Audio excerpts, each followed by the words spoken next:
Hi. All right, we're going. Yeah, All let's right, go. welcome back. I'm Jack, and this is my podcast. Switching it up a little bit today, and to make my life easier, to make an episode, I'm going to have Megan, my wife, ask me some questions. So about 10 minutes ago, I told her that I'm going to do a new episode, and I would like her to kind of do an interview style thing with me. And so we're going to see how it goes. We'll impromptu, what's the worst that can happen? You know, Okay. take over.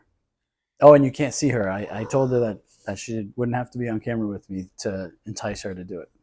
Well, I said that I didn't want you to lose followers because of me, because we Yeah. all know that everybody's here for you. I don't know. Give them what they want. Okay, so for those who are maybe tuning into your channel for the first time, why don't you tell viewers briefly who you are, what this channel is all about, like the Cliff Notes version? Okay. Will you scoot right there so that while I'm looking at you, they'll think that I'm looking at them? Yes. Yes. What this is about? The Your channel. podcast? Yeah. My channel? Who you are. I'm Jack Doherty, and I am a person in recovery, someone who used to have a very hard time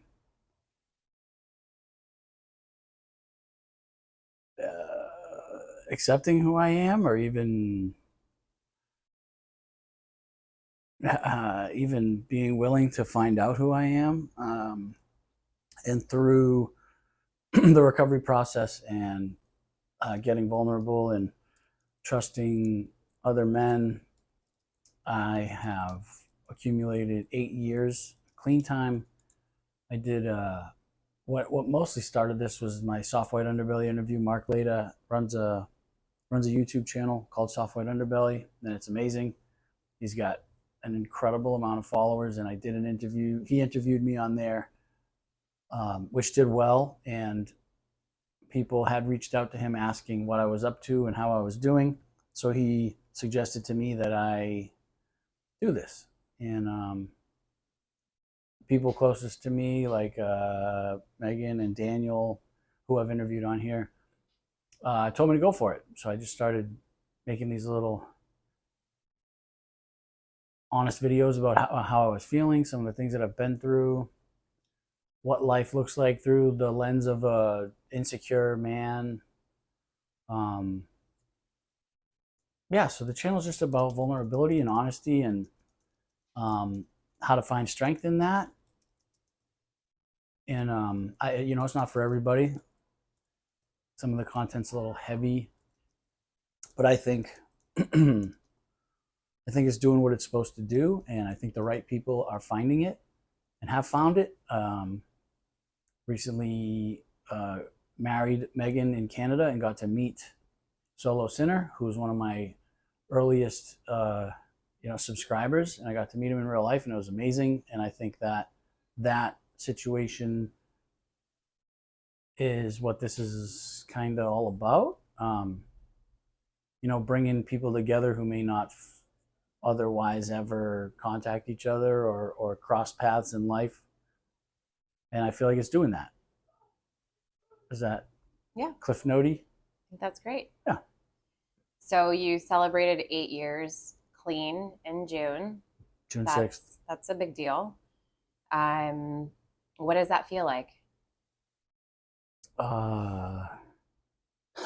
That depends on the day. Some days I'm very proud of the accomplishment. Other days I feel like, hey, congratulations, you're not being a piece of shit. I feel like it's, some days I'm very proud and I'm very grateful for what I have and where I'm at as opposed to where I've been. But other days it's like, Jack, are you really wanting praise for not using drugs? It's kind of something that you're taught early on that is a bad thing and can cause issues. And I chose to not listen to that. And some days it just feels some days it just feels like I don't know. Some days I just feel like an imposter, kind of like I'm celebrating something that is already expected of human beings to behave in a certain way. It would be like, hey, I haven't murdered anybody in 40 years. Shouldn't I? Don't I? Don't I deserve an award? And it's like, no, that's just not something that you're supposed to do. I don't feel like that very often, but sometimes I do feel that way. Most of the time, I feel proud and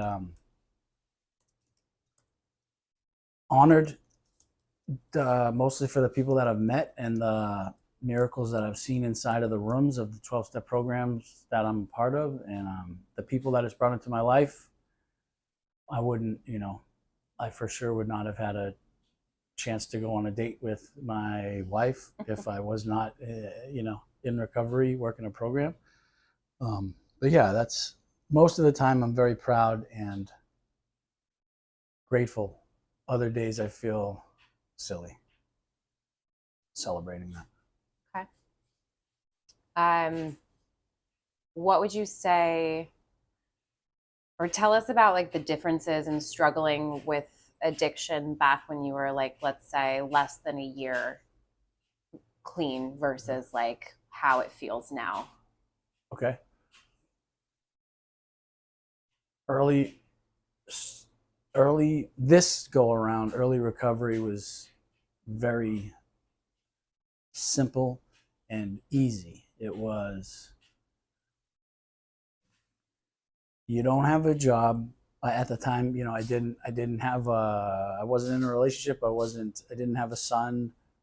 I was in California. Um,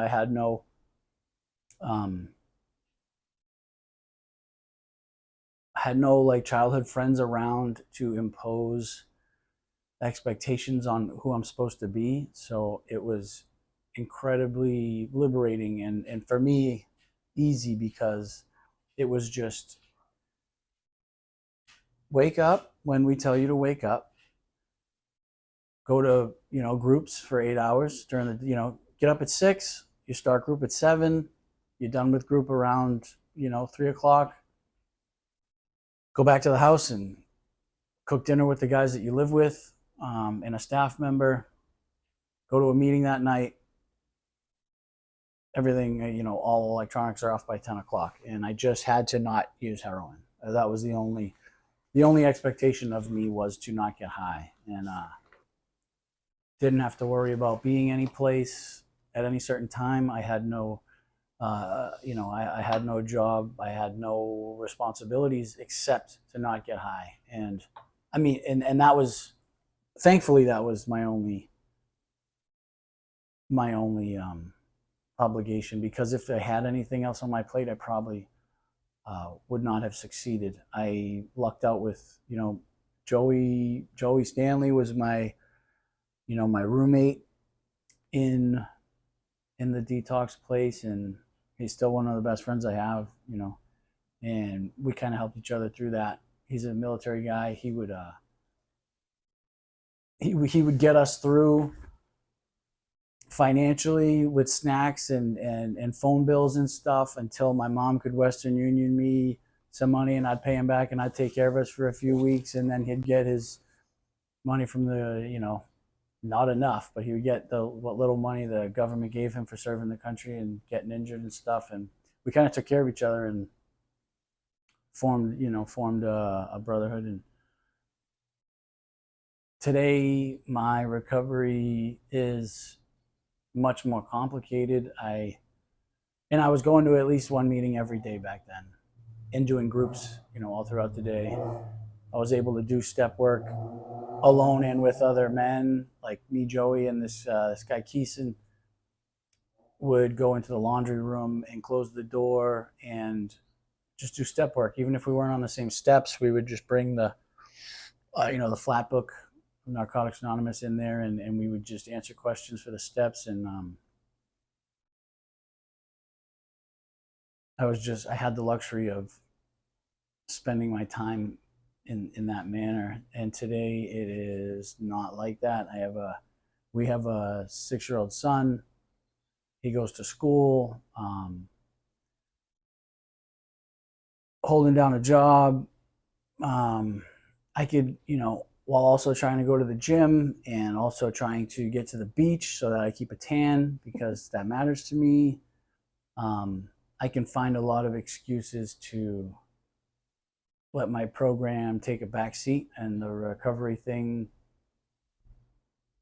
I guess the best way to put it is I've been making withdrawals from my spiritual bank a lot more than I have been making deposits, and at some point that will run out. There's a lot of sayings in the rooms. You can't stay clean on yesterday's shower.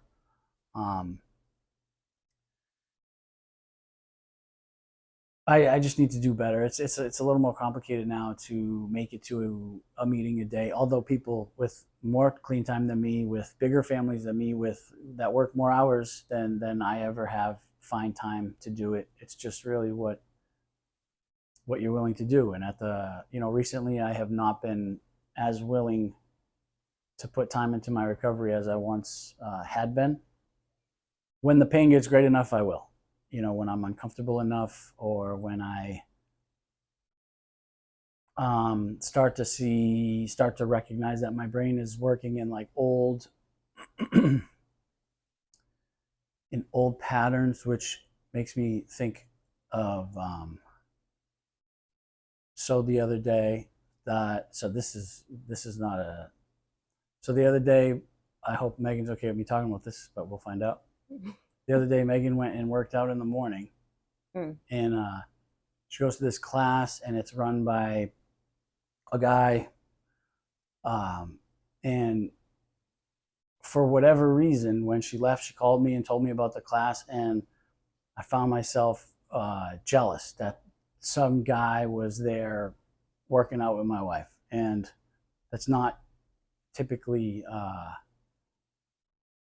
a frame of mind that I participate in. I usually don't feel that way. I know it's a lot more to do with being in between jobs for me and not feeling like I'm doing enough or that I am enough, and it's my own stuff. But normally I would just be like, hey, awesome, so glad you worked out.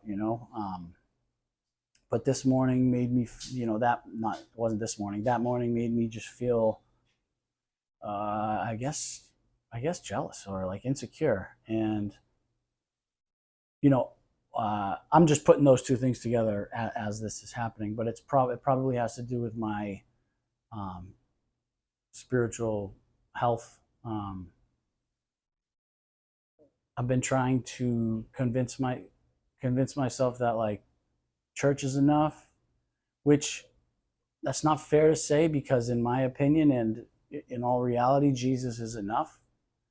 But like for me personally, I just need more community. I need to be around guys, because in my world, God works through other people. Mm-hmm. So if I'm not in my recovery community, allowing God to work through other people, then I'm really just going off of Jack's will and not allowing God's will into my life. And this is not a religious podcast. I hope that replace God with whatever you deem fit, whether it's the universe or nature or a loved one that has passed on that watches over you, whatever it might be. But yeah, church isn't enough to keep a guy like me clean. So I need to. And I had that conversation with Daniel the other day, and he was like, "No, Jesus is enough." And I'm like, "No, I know. I just not enough for me, or I'm not." I mean, I don't think that doing it right.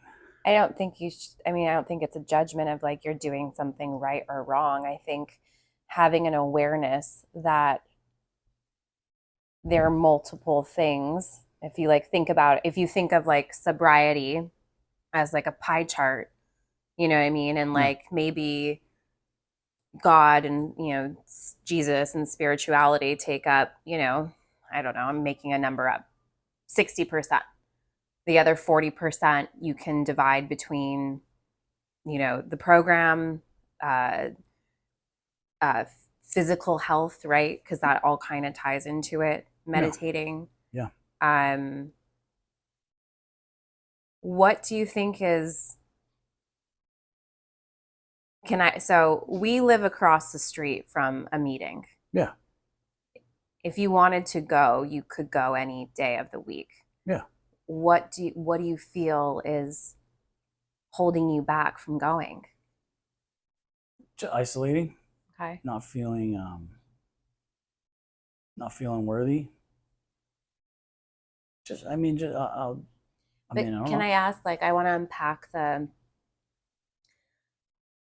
what's interesting to me is when you say feeling unworthy to go to a meeting for, whether it's NA or AA or, sorry, I'm not sure if I'm supposed to say those, or just a 12-step, whatever it is. But isn't that like exactly where you should be when you're feeling? Yeah, of course. I'm not saying it's rational. I'm just saying that's just what it is. Mm-hmm. But more, isolating and yeah, not feeling like I have anything to offer the people there. What if they have something to offer you? I don't think that far into it. I think, hey, I should go to a meeting. Eh, And then what do you some do other time. instead? Depends. Sometimes I go to the beach. Sometimes I'll go to the meeting. Yeah. Sometimes I'll go for a walk. Sometimes I'll just sit in the house. I mean, Very rarely do I do something that is more important than a meeting. Yeah. Yeah. Because realistically, there's nothing more important than a meeting for someone like me, technically. Yeah. Because,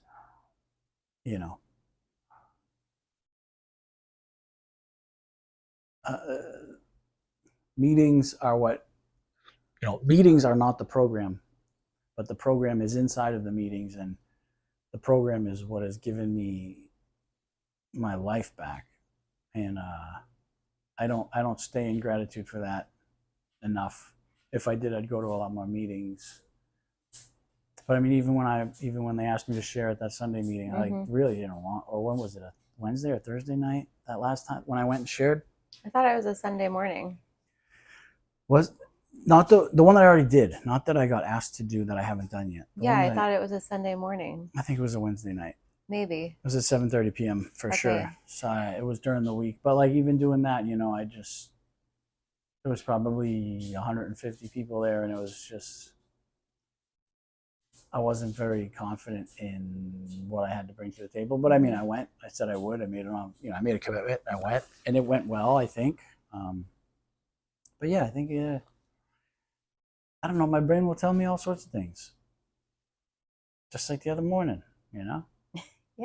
It's just what it does. It says crazy stuff pretty convincingly. I mean, I think that, and I'm not trying to like make. I know that I'll never fully understand, what it's like to deal with addiction because I've never had that personally. But I think that so many people, regardless of if they're struggling with substance abuse or anything, negative self-talk gets in the way of so many people. Yeah. It's not special. It's not special to people like me. I think it's really interesting to have an awareness of like what gets you there, what gets you out of that.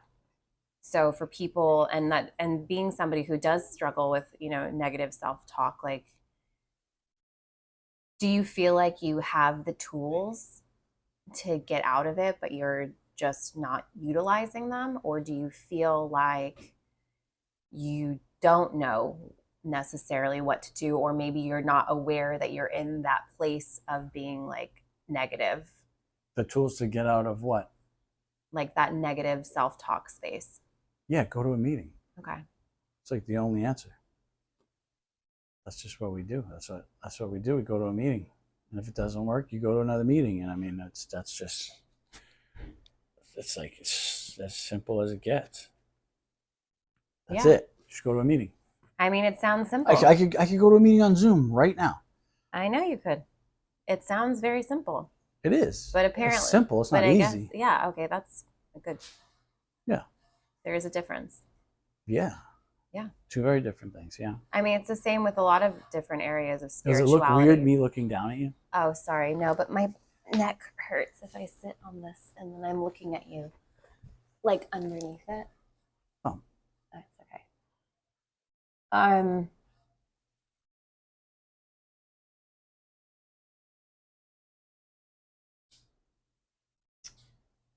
You've been, let's pivot just a little bit. Earlier you talked about meeting Solo Sinner. Yeah. And you've developed, quite a community online. Mm-hmm. I like to think so. Yeah, I mean, I think you have. Like, how does it make you feel when I mean, even last night we went to a concert and you met a couple friends of mine that you don't know well, but they know you through seeing your Soft White Underbelly interview. Yeah. Like, how does it make you feel when people tell you that, like, you've had an impact on their life in a positive way?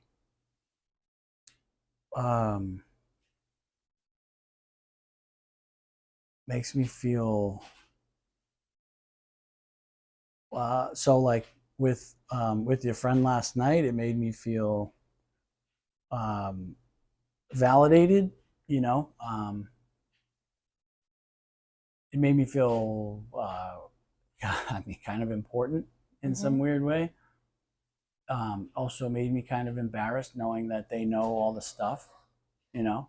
Yeah. So now that means that they know that I, about Jill, and and they know about the things that I've done. So embarrassment also.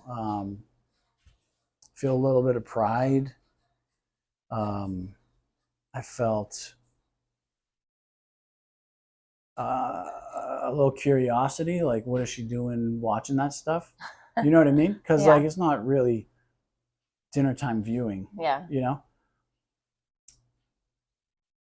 But mostly, most of the time, it makes me feel kind of proud, but also a little insecure because now they know all this stuff about me, and I know fuck all about them. I know their first name, and it's like, but they know like some of the most intimate details that I've, some of the, they know how many blowjobs I've gotten from men, like, and it's like it's not like when they're like, I saw that, I'm not like immediately full of like, damn right you did. Mm-hmm. Like, so of a million other people. It's more like, it's because there's vulnerability there.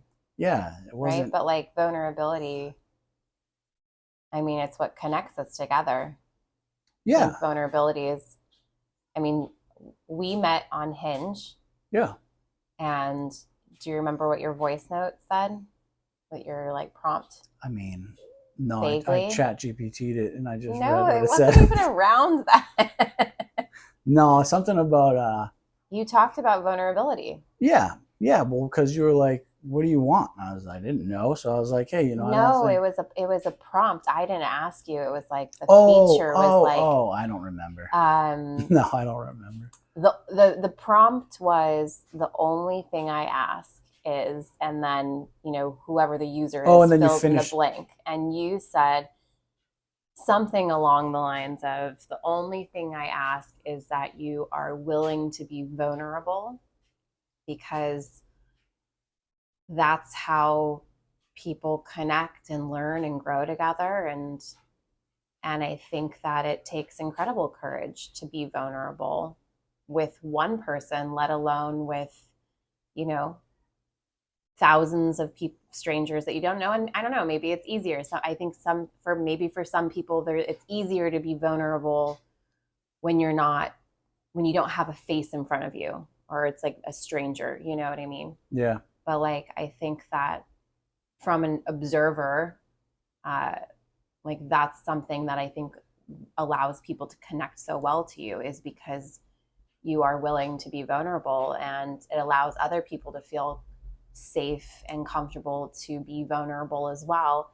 And then when two people or more can be vulnerable with each other, it's like there's connection there, because that's what connects us as humankind. Yeah.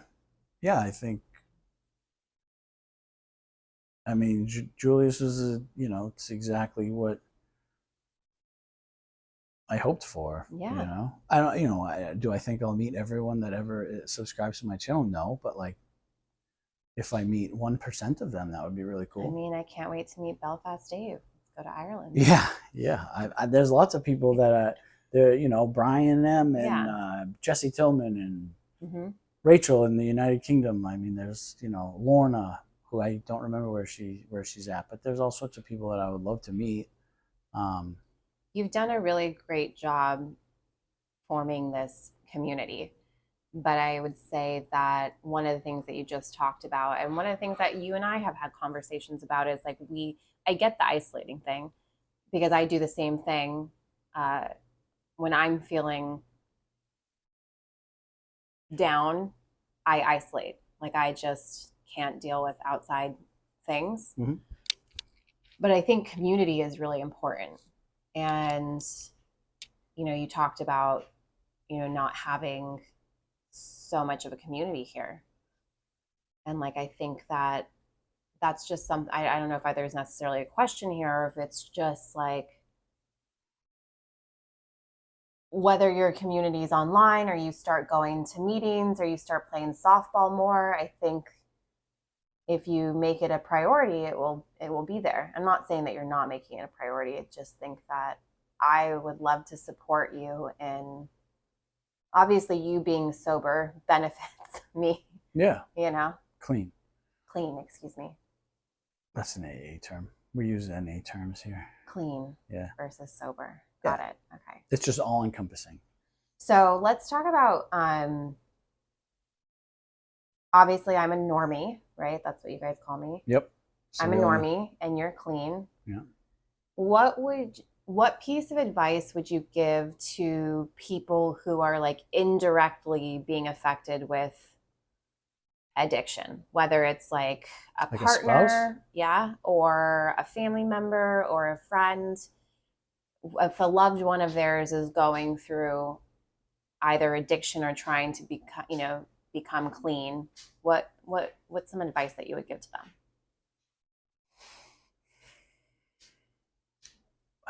I mean, outside of loving them, I think it's situational. Yeah.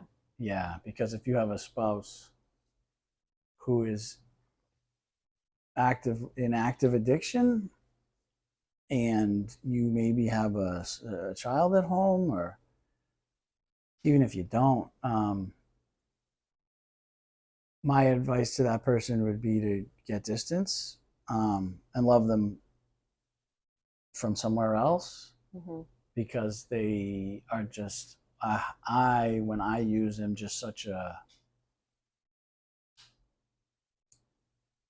dangerous, inconsiderate wild card who, I might not, let's say I'm using, and Megan, whether she knows or not,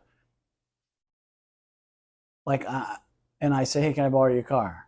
And I go get drugs and I'm pulled over with drugs in her car. Her car is now impounded. And honestly, I'd probably say that the drugs belonged to whoever owned the car. So now maybe she's getting brought to the police station because there's drugs in her car, and I say I don't know how they got there. Or I crash her car, and now she's without a car. There's just a lot of, or I let my dealer in the car, and he decides that he really likes the car, and it's time for me to get out of the car, and he has a gun on him, and I have no choice, and now Megan's car is gone. Like, there are just so many, or if I'm getting high and my son's here and Megan's here, and I'm like, hey, I'm gonna run to the gas station, I'm gonna bring Jack, I'm just gonna get him some candy, but I'm going there to meet my dealer. Now I have my son with me, putting him in danger, I'm in danger, and the only way to avoid all of that is with distance. And I'm not saying to get a restraining order against people, I'm not saying to divorce people, I'm just saying physical distance between you and someone who is actively using would be my advice. Not shut them out of your life. I think you should still love them and answer the phone when they call, and if they ask for help, the help that you offer is treatment. It's not money. If they say that they're hungry, send them a pizza. Pay for it. Send them a pizza. Don't give them money. But I'm only speaking from my own experience. Any money I got from anybody for anything, I used for drugs, which put my life in danger. So I would say distance, but still love them because you never know when somebody's going to be open to the thought of treatment. And so maybe that one phone call that you ignore because you're like, oh, not this person again. Like, just at least answer the phone. And if they're on with their same bullshit, you can always hang up. But if you answer the phone and they're like, hey, I'm so sorry, I need help. Will you take me to detox? Like, that's the end goal. You just need them to say that they're willing to go to treatment. There's nothing anybody can do to save anybody else. We were talking about that earlier. I've been forced into treatment. I've gone to treatment to make other people happy. I've gone to treatment so that girls wouldn't break up with me. I've gone to treatment because I just ran out of money for drugs, and I just had no other option. Like, until I went to treatment because I wanted to not hurt anymore, it was all useless. I mean, not useless. I learned things in each treatment center, don't get me wrong, but it was just, It didn't stick. yeah, it was an exercise. It was like, masturbating. Like, there was no, but without finishing. It was just like a silly thing with no real point. It was cool. I got a little exercise, but like, Again, remind for whether your viewers are new or they just remind everyone, how many treatment centers have you been to? 17. 17. And 3 psych wards. And 3 psych wards. And you started using when you were 19. 19. My first treatment was at 23. My family had an intervention. So 19. That's when I got this. After my first, when I was 23. Yeah. So 19 to 32, you was a 11-year or longer than that. 13 years. 13-year battle. Yeah. It wasn't really, I wasn't battling at first. I was enjoying. That's true. I didn't know I had a problem, Mm-hmm. But from like 23 to 33 or whatever, probably 10 Once years. you went to like heroin, you would say. Once even that first treatment, I learned like I'm actually not in control of it because I thought I was. That's when but knowledge doesn't keep me clean. So tell us about what was it, do you feel like, that made it stick? Or was it I know you talked earlier about, being out of your comfort zone in the sense that you were in a new place. You didn't have, you were in California. You didn't have like all of the old. Yeah, it was a lot. I don't know. I know that it was one thing I decided to be vulnerable and trust a man. I know that was like what allowed. Who is that man? Jeff Burke. Jeff Burke. Sponsor. Jeff B. Riverside. He's got how long does he have? 12 years? Yeah, Jeff B. But like, it wasn't like I just decided to do that. I had 8 months clean before that and went on a little run out here. And during that 8 months, I had done some work and around the day stuff, the sexual abuse. I had like taken some suggestions from a therapist and wrote a letter to him, and then brought one of the guys with me to a campfire, read it out loud, and then burned it. Yeah. We did some sweat lodges where I like openly prayed for him. And that's pretty incredible. It was not met well because the guys knew who I was talking about. And afterwards they were like, the fuck are you doing praying for that guy? And I was like, I don't know, dude.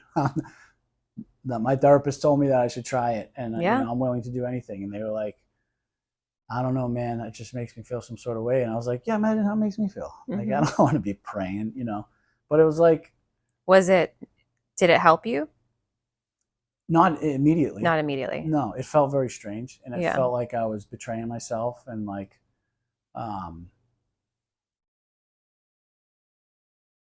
the only thing that I had hoped for that man was that he like went through a lot of pain. So Yeah. now to genuinely hope that he's okay in whatever his afterlife looks like was like a difficult thing to, it was not so much a difficult thing to just say, but like to mean it Yeah. was very hard. I didn't mean it for many sweat lodges. I mean, I think it's hard for anybody. I think that you've been very open with your story of sexual abuse. And I think it's hard for anyone to forgive somebody that wronged them, whether it's like, Oh yeah. cheating or, Yeah. but I mean, sexual abuse is obviously such a violation and like, you know what I mean? So it's like, Any betrayal I is think, really yeah, the same. You know what I mean? Well, not the same, but it brings up the same emotions. Whether it was my divorce or the hmm sexual abuse or um, a friend blowing me off. Like it's when you're wrong, when I'm wronged, although there's varying degrees. If Daniel doesn't meet me for coffee, I'm not going to feel as hurt as when Dace was molesting me. But it's just, it's like, it's just this victimized. If you allow yourself to feel that way, like I had to eventually choose to stop feeling that way because I can still feel that way now. And wasn't there somebody who said something to you that really, Sully, yeah, my Sully, buddy Sean Sullivan, yeah. why don't you tell people about that conversation? Sully, I wish I remembered the movie. I feel like it was an Adam Sandler and Chris Rock movie, but Sully was clean. Me and Sully used to use together. We used the same. He was a savage, and um, neither one of us was any worse off than the other. We used together for many years, and we went to school together. We played sports together. We were like the same guy. And he got clean, and I didn't. And we went to he invited me to the movies because he would always try and get me into a program and stuff. And we went to the movies, and afterwards we were driving around chatting, and he asked me, I wish I remember exactly. I wish I remembered the words he used. I think he just said, "Hey man, when are you gonna let that go?" And or maybe what I heard was, "When are you gonna stop being a bitch?" Maybe he did say that. I honestly, I'd have to ask him. He probably, because he was clean, he probably remembers it better. But I was like, what do you mean? And he's like, the day stuff. Like, when are you gonna fucking grow up and like stop letting him win? And I remember my brain telling me, be offended. Be offended. But there was like a more overwhelming voice saying,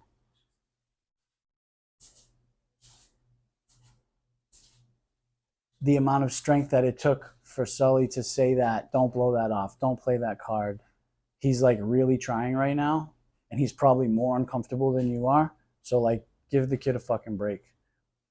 And so I didn't get offended, and I was like, I don't know, man. Like, I don't know, but it needs to happen.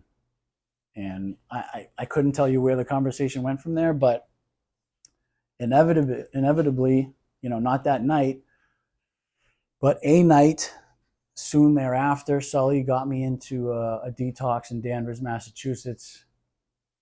And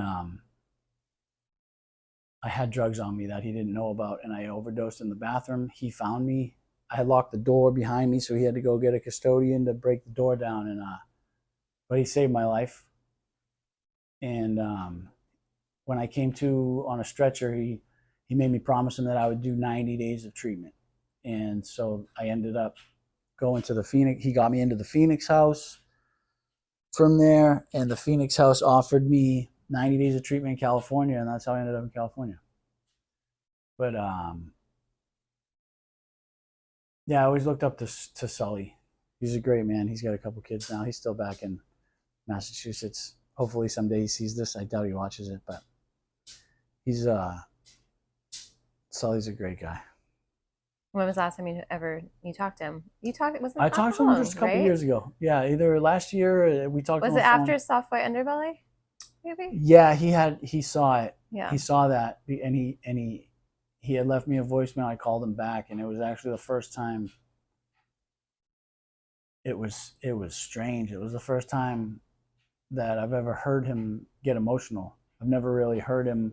I've never seen him, obviously, but he's like, dad's straight off the boat from Ireland, construction worker. He's a construction worker. They're just tough people. Mm-hmm. And I remember during that conversation on the phone with him, he was like, said something to the effect of like, it was just so unfair. I always just wanted you to have a chance. And he was like fighting through tears to say it. And I was like, Jesus, yeah, it was crazy. But he has said that he's going to come to California at some point, bring his family for vacation. But I think he gave himself like a 10-year window or something because he doesn't know when he'd be able to make it happen. I hope that answered the question. I don't even remember what the question was. Well, there were multiple parts of it. The last one was, when was the last time you talked to him? Oh, no, I mean, originally you asked me something, but I don't know. Hopefully I answered it. You did. We were talking about. Oh, I just wanted what changed? What made this one work? And then I just remember you telling me about this conversation and how that he had said something along the lines, and the way that my memory stored it was, he basically said, like, when are you going to stop playing that card? Yeah. Like, when are you going to stop being the victim? When everyone else in my life, friends, parents, anybody that I would run into would be like, hey, I'm so sorry. And like some people who knew that I was using, they were like, it's okay. I would too. But he was like, but I think it's interesting that and again, like, yes, this happened to you. You were a child, like terrible, inexcusable things happened to you that should not have happened. But I think it's really interesting to admit that, like, you could take something so terrible and then manipulate it for your benefit in the sense of like making people feel sorry for you, or when it comes to your drug use, at least it was the golden ticket. When you told me that about Sully, I remember that was such a powerful story for me. Like, God bless this man. Oh yeah, because the balls on that guy, to say that. But you needed to hear it, and I love that. I don't know if you've ever told me the part about the voice. Oh yeah. But like, I don't know. And again, I know this isn't a religious podcast, but I think that's God. So it was something. And like Jack, for those who, watch, Jack is definitely more of I believe in God, but like Jack is definitely, you're more of a Jesus person. Yeah. But good guy. I've had moments in my life where like, I feel like God has just been there, like, if you don't take this chance, if you don't go now, if you don't, you know what I mean? Like, we all have that. Whatever it is. And like, also, like, he's given you so many chances. Oh yeah. But there was something about this one that was like, you got to do it this time. Well, I also knew that I couldn't like bullshit Sully. Yeah. Yeah. We won, we won many athletic sporting events together. You know what I mean? I played against him in sports. Like we used the same way and the same amounts, the same drugs. Like we're the same guy. And if anyone else would have said that to me, I might have blew it off and been like, how dare you? How could you? Poor me. But like, there was no reason to bullshit Sully. You can't. Yeah. No, I couldn't. Somebody, but a girl could bullshit him, but like I couldn't. But like, don't you think that like there's like part of it is too like you bullshitting yourself? Well, yeah, that's the only person that really matters. Right? Because like in the 12 steps, I went to a couple meetings in New York with my cousin when I was struggling with something else. Yeah. And I remember one of men. She's talking about men. I remember, and then they told me I couldn't come anymore because I wasn't actually there for the right reasons. Yeah. But They have meetings for that. But Sex I and Love remember- Anonymous, SLA. what's it called? Sex and Love Anonymous, Oh, SLA. interesting. SLA meetings. SLA. Yeah, you can find dates there Well, it very was just easily. one person, not Yeah. multiple. CODA, Codependency Anonymous. Oh, okay. They got stuff for Okay, everybody. let's keep this about you. Yeah, But I'm codependent. I knew that. remember that one of the things they said in the very beginning was, if you can't be honest with yourself, like, you're never gonna make it. Yeah. And I just remember, I think, like, I had to, like, hold in the tears, because it just, like, that truth, like, that was a truth that, like, rocked me. That was Yeah. like, Pulls your covers and I'm you're like, oh, lying shit. to, like, I'm not only am I lying to everyone around me, but I'm lying to myself, and I know that I'm lying to myself, and I'm allowing myself to lie to myself, when, like, that's probably the most sacred relationship besides God that you should have, is with yourself. Yeah. I mean, what's more offensive? Yeah. You know, if some jerk tells me I'm a piece of shit, like, what does it matter what they think? But if I'm telling myself I'm a piece Yeah. of shit, like, I know who I am. I know, you know what I mean? Yeah. It's just, You've known what you've done. but the Sully thing made it, that conversation made it so that I didn't have an option to lie to myself anymore. Mhm. When I talked to somebody that was like, basically like, you know, I feel so sorry for you, I would then get authorization to feel sorry for myself as well, because I respect this person. They feel sorry for me. Okay, so I'm Yeah. allowed to feel sorry for myself. I can keep doing what I'm doing. But for Sully to be like, I know that you're better than this, I had to acknowledge, like, fuck, I am, dude. Yeah. Even if I don't believe it, I know I am. You Yeah. know? Yeah. Yeah. Like, it had been probably like 10 years since it happened. And he's like, when are you gonna, what are you doing, dude? Like, this guy's dead. He can't hurt you. You're letting him, look at you. You look fucking terrible, you know? And it was like, yeah, man, you're right. I just didn't, I don't think I was ready at that time, but like, it planted the seed. Yeah. Yeah, that, like, planting a seed in somebody that makes them believe that maybe they're worth more than what they're currently allowing in their life is like a big deal. You know, like when you were in a bad relationship, I'm sure someone at some point, and not being mean, but like in a healthy, meaningful way, was like, you deserve better than this. Oh my God. Absolutely. I'm sure a million people said it, but But the one time that it, yeah, of course. yeah, there's always this one time that plants a Leticia. seed, and when you're like, maybe I am. Yeah. But like, I love this person so much, but maybe I am, you know? And it's, Oh, it's so clear. I'll never forget it, because she's my best friend. Yeah, yes, everybody told me. But Of course. Leticia would never judge me for anything. And then, like, the millionth time that I got back with that person and whatever, and she found out, I just remember her saying, like, the way she said it just felt like she was defeated. Like, she just felt like defeated, you know? And I Yeah. just remember she just said, oh, like, Megan, please don't. That man is poison. And I just like, and it just like, and I was like, oh my God. And like, it was Yeah. like really like, wow, the last person who I know would never judge me, who I know would always tell me to just like, you're an adult, do what you know, was Yeah. like now telling me like, in that moment, Yeah. I had, and it felt like life or death, even though Yeah. I know it wasn't. it could You have know, been. it's all relative. It felt like that for me in the moment. Like, in that moment with Sully, I also had no respect for myself. I didn't well, think yeah. I was worth anything, but I respected Sully and I envied Sully and what he was doing. So to hear something like that from him, from someone I respect and admire. And do you remember So- how much clean time he had At the that time, point? I think he had 4 years. Oh, wow. Okay. He has 12. I think he's going on 13 Okay. now. Wow. Yeah. And then, you know, eventually I got clean.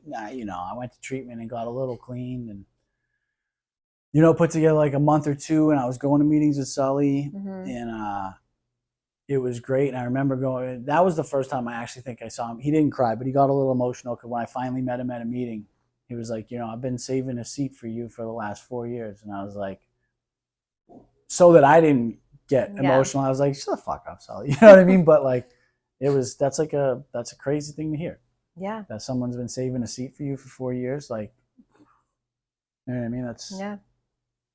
I can't comprehend that. I've never done anything for someone for 4 years who didn't show up for 4 years. You know, I would stop after a week. Yeah. But soon thereafter, I started relapsing, and Sully knew, but I'd still go to the meetings. And Yeah. I remember his sponsor being like, "Hey man, you all right?" I'm like, "Yeah, of course I'm all right. What do you Were mean?" you high at the meeting? Yeah.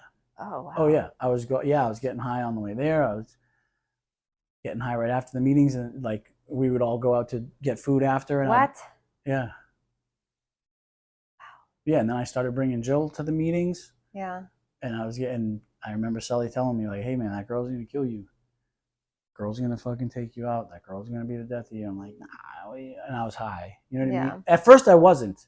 I stayed clean for like 74 days or something. And then she started coming around. I started getting high. She went back to California. I kept getting high, going to the meetings. Sully would be like, "Hey man, you want to talk about anything?" I'm like, "No, what do you mean? I'm good." He knew I was high, but I wasn't gonna admit it. Yeah. Yeah. It was a sad time. I was getting high, going to meetings. That was the only period in my life where I got high and went to meetings. That sucks, going to meetings high. Yeah, So I would bad. feel like you would It's feel horrible. like, weren't you worst. paranoid? You just feel Or like I don't garbage. know. Like Yeah. all these people are here trying to save their life, and like in my pocket I have something that would ruin everything, you Yeah. know? And they say at the beginning of meetings, we ask that you bring no paraphernalia or drugs in here, you know what I mean? But I don't care when I'm getting high. I don't care about anybody when I'm getting high. I care about Jack. Actually, I don't even really care about me. I just care about the drug. I'm getting more Or of it. the feeling that it gives you, maybe. Stops feeling good. Because it's, yeah. Stopped feeling good. I would get not sick. It would make me well, Yeah. like not throwing up or having diarrhea. Yeah, but like for years I didn't get what I used to get. But it was like still the whole thing of it, like the whole ritual was still like would get me out of thinking about stuff, you know. And and eventually it stopped being about I did enough bad things while I was using where I was no longer thinking about I was no longer using the drugs to forget that I was like abused when I was a kid. I was more using drugs to forget about that last person I stole money from, or using drugs to forget that like the girl I'm seeing's having sex with my heroin dealer. Like, you know, like it was, you do so much shitty shit, like getting high so that I don't have to think about robbing that dude, you know, and it's just this perpetual, when it was like, well, I could get high to forget these things, or I could just stop doing these things by getting clean. That doesn't feel like an option at the time. This has gotten very recovery based. Was it not supposed to be? It's whatever I want. It's my podcast. I'm the one asking the questions. Yeah, continue. How long has it been? It's been 53 minutes. Amazing. So maybe a few more minutes.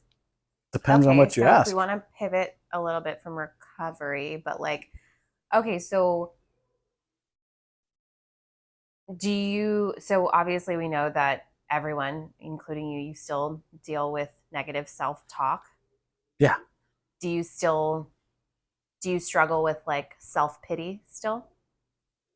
Yeah. Okay. Yeah. That comes with selfishness, I think. I just always remember the sermon from a while ago where he talked about self-pity, self-loathing. I got all that. And there was a third one. Yeah, I mean, it's always there, but when I'm spiritually fit, it doesn't matter that it's there. I can quickly convince myself otherwise. But yeah, I mean, it's there. If I allow, I don't really dive into those thoughts very much. They come and they go. Yeah. Just like, hey, I have no money. It'd be cool to rob a bank. On to the next thought. You know, I'm not going to do that. It's like, hey, you're a piece of shit. You fucking don't deserve Megan. It's like, fuck. Like, I might explore that and think about that for a few minutes. Yeah. Yeah. And come to the conclusion. For the record, though, I also have the same thoughts. Not that that you're too good for me is what I mean. No, it's just, like I tell him all the time, like he's a better person than I am. You do say that sometimes. You say lots of things. I'm not a bad guy. You're a great guy. You're a great human being. Yeah. But I So, think that like most people, and I shouldn't say, I've been in the place where like I know what to do. I know I have the tools in my toolkit, but I'm choosing not to use them. So when we started off this conversation, we were talking about community, we were talking about meetings. Do you want me to? Sometimes I struggle with like, take your top off. no, Oh, sorry. like how much I should be like holding you accountable, I guess. No, it's not on you. But you know what I mean? It's like, so we had a really deep conversation a few weeks ago, a month ago, I guess. And it was Which a one? hard conversation when you got emotional. Um, I just got emotional when I was talking about Jack. Remember when I wanted to let Jack stay up late? yes, not that night. No, it was about like after you had gotten laid off and we're dealing with the fertility stuff. And I was in a place of self pity Okay. and I wasn't able to recognize what you were going through. Oh, okay. And I remember having this conversation. I was right there. Yes. Yeah. And I said, I apologize. Like, I need to learn. I don't know if I should push you. Like, you remember me saying something Yeah. along, like, Yeah. I'm a pusher. Yeah. Because that's how you learned. Because that's that's what how works for you. that's what works for me. And Yeah, like, and I remember this. Yeah. And the way that I grew up with, whether it was like my dad or my mom or my coaches, like they would push me to be better, to do better. And I responded well to that. And that's kind of how I am. Like when I'm at work, I'm the boss. So like I'm going to push you to do the best that you can to be better than you were yesterday. Yeah. But it's also recognizing that like not everybody responds in the same way. And so as your partner sitting here listening to you say things like, I should do this, or I need to do better. You say that a lot. And like I find myself like struggling with like, do I call him out like Sully did, or do I just try to like gently navigate around? Or like it's kind of hard sometimes because I always want to uplift you, and I always want to have a positive impact on you and in your mental space. But like sometimes I don't know, like, because obviously like I'm sitting on this side and I'm hearing you say these things and it's so easy for me to be able to connect the dots. But when you're living it, it's a different story. Yeah. I don't know if that's a question. It's not. Well, yeah, you're asking me, should you try to motivate me? But should I you also, push me yeah, towards like, meetings do you more? want me to like, I know I really shouldn't go with you, but like, You can. Open meetings. I There's mean, closed meetings where only people Yeah. who are participating in the program go, but then there's open meetings where you can bring parents, you can bring kids, you can bring non-alcohol, non-users to I open would meetings. love to. You'd benefit from it. Of course I would. Yeah. I'm a huge self-help, like, give me all the things. Yeah. I loved therapy. It was the best thing I ever did Therapy's for myself. Great. Yeah. But I think that, I mentioned the other week, like I would love for us to try to find community. I think we Summer hangs. have our little life here. Yeah. Church. Yeah. But if you want to play softball, like I'll go watch you play softball. If you want to do like a weekly meeting or multiple meetings, like I want to support you in any way I can, but I also struggle with like, I can't do it for you. And I don't know how much I should be like, well, when I go to them, I struggle with usually feeling work. like I'm nagging you, being like, did you Yeah. do this? Did you do that? So, No, I mean, if I tell you, hey, you told me that today. I want to go to this many meetings this week, and then let's say I say I want to go to 3 meetings this week, and then Wednesday you're like, how many meetings have you been to? I'm like, none. Be like, well, that. What you did with the podcast tonight? You said, why don't you interview me? And I said, And Yeah. you said, you told me I should be doing this. And then what did I say? I said, let's do it. Yeah, that was me manipulating you. Guilt tripping you into doing this with me. Yeah. I will always do anything that's going to support you. That's why for we're your here. betterment Yeah. and our betterment.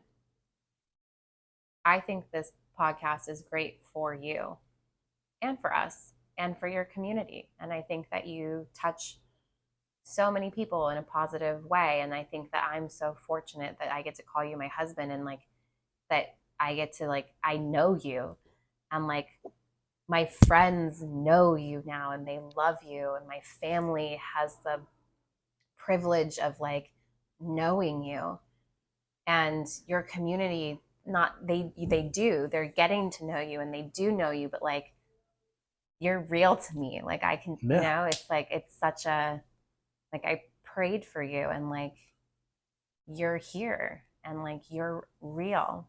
You didn't pray for me. You just prayed for a man. I You prayed. just, Rumpelstiltskin showed up and you just had to deal with what you got. I did say I don't know what he looks like and I don't know what he does for a living, but this is the way that I want to feel. And then you walked into my life. I can do the feelings. I can help with the feelings. Make you feel comfortable and safe and all those things. You do every day. Yeah, it's just not knowing what he does for a living. Neither does he. You know? You're working on it. Yeah. I gotta take that test again. I know you do. You have to study. You get one last question. Okay, one last make question. it good for the people. Your 41st birthday Yeah. is next week. It's only 1 week. Right? 10 days, isn't it? 10 days. Okay, 10 days. What is one piece of advice you would give to your 21-year-old self?